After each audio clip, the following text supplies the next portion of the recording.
Sir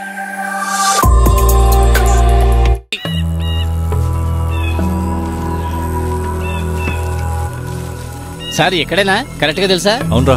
road కూడా సరిగ్గా లేని చోట వెతికి ఎలా పట్టుకోగలం సార్? వెళ్ళి చూద్దాం.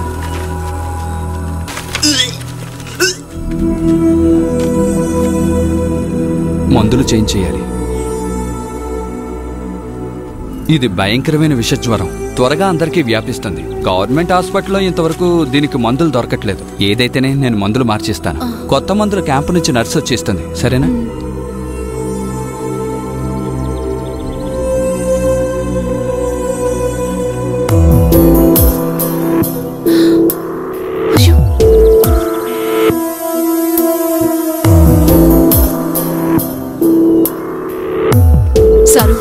దయచేసి ఇక్కడ గొడవ చేయకండి. మీరు రమ్మన్న చోటుకు నేను వస్తాను. అసలే కళ్యాణి వాళ్ళమ్మ జబ్బుతో మంచాన పడుంది.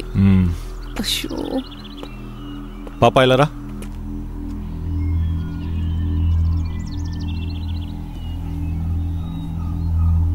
అమ్మకి ఏమైంది? అమ్మకి జ్వరం వచ్చింది, మందు కూడా ఇచ్చాం. ఇప్పుడు పిలిస్తే అమ్మ పలకడం లేదు. హాస్పిటల్కి తీసుకెళ్ళలేదా? డాక్టర్ గారు మందులు ఇచ్చారు, మీరు వెళ్ళొచ్చు. మీరెవరు? నేను ఈ ఊరోనే భద్ర. ఊళ్ళో ఎవరికైనా ఒంట్లో బాగోపోతే క్యాంప్ వాళ్ళు వచ్చి మందులు ఇస్తారు. మాకు చాలు. సారు, మా అమ్మకి ఒంట్లో బాగోలేదు, ఆసుపత్రికి తీసుకువెళ్ళాలి. కళ్యాణి, లోపలికి వెళ్ళా. వెంకట్ సార్, ఇవన్నీ హాస్పిటల్కి తీసుకెళ్దాం. Okay sir. కావాల్సిన వస్తువులు తీసుకో, అమ్మని హాస్పిటల్కి తీసుకెళ్దాం. అది ఎలా కుదురుతుంది సార్? మా గూడానికి వచ్చి మీరెలా అధికారం సెలయిస్తారు? ఏంటి భద్ర ఇది?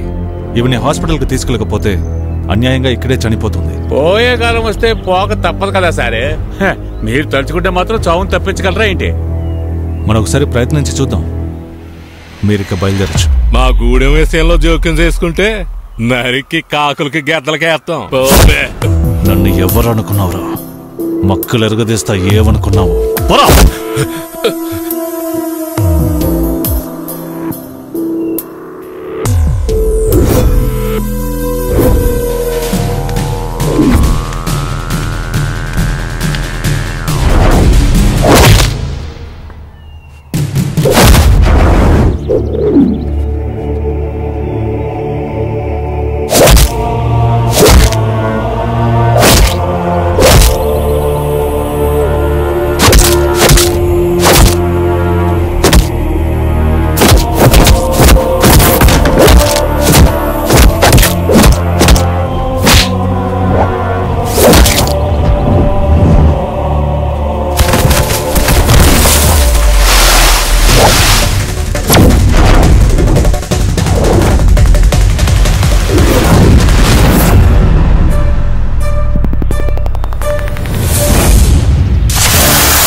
బండి తీసుకురా.